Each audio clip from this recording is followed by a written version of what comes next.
I treat prostate cancer. I treat men with enlarged prostates. I treat men with erectile dysfunction. And my other focus is on hypogonadism, or men who need testosterone replacement therapy. And I found that all four of those areas intersect. The prostate is a sexual organ. It's one of our accessory organs of our reproductive tract. It makes fluid that carries and nourishes sperm. It's very important. And as we age, the prostate grows. It becomes problematic. As we age, the nerves that go to our penis and help with erectile function are damaged. And there's usually a combination of guys that come in that have trouble urinating and trouble getting an erection. Also in that time period, this is when prostate cancer blooms. Most men are diagnosed with prostate cancer after the age of 65, and all these areas kind of overlap quite a bit. I think for all guys, either you use it or you lose it.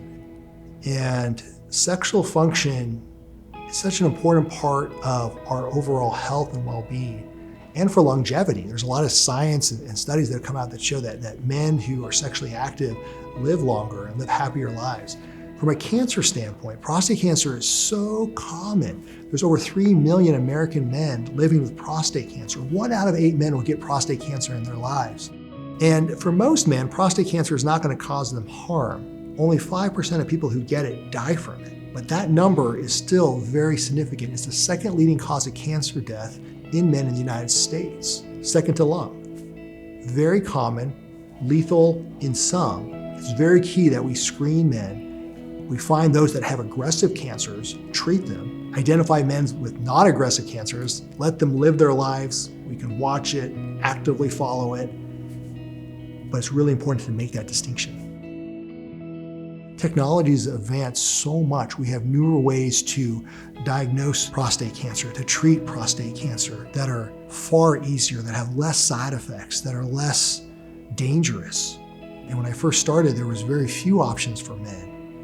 And it was scary. We would do radical prostatectomies on patients who did not need that. You look at their Gleason score, their grade group, their risks of dying from the disease was very low, yet you put them through a radical surgery because they fear that they have a cancer inside them. There are other men that need to have radical treatment, and they have aggressive cancers, and they're too scared to have those treatments because of the side effects. So it becomes very perplexing. Traditional side effects from radical treatments include erectile dysfunction, urinary incontinence. You can have penile shortening. It requires a major surgery with the potential of blood loss, complications, hospitalization. It can be a lot for a patient to go through. TULSA Pro is an outpatient procedure that takes just a few hours. And those side effects are far less. It depends what you do.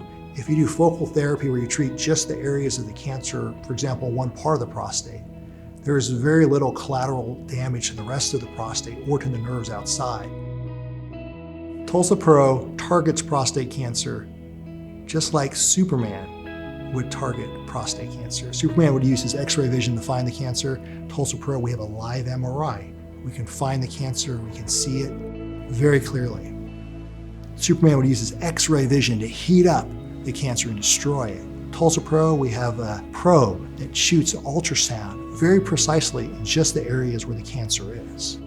It's precision medicine at its finest. If you haven't seen a doctor in years, start today. Make an appointment. Take charge of your health. It's never too late. Get your blood work. Look at everything. I mean, PSA for prostate cancer is a good starting point, but get your blood count, check your cholesterol, look at your thyroid levels, look at your hormone levels, look at everything. Get worked up, see a doctor, get checked out. If anything is abnormal, come see a urologist. And I think the latest data and information we have really for prostate cancer is you should start with an MRI. If your PSA is abnormal, get imaging. Get the best imaging you can. That's a prostate MRI. There's no radiation with it. It's safe. It's not that expensive. It's covered by insurances. And it's a great starting point to see what's inside you. That with the PSA is what I would recommend for any man who's concerned with prostate cancer.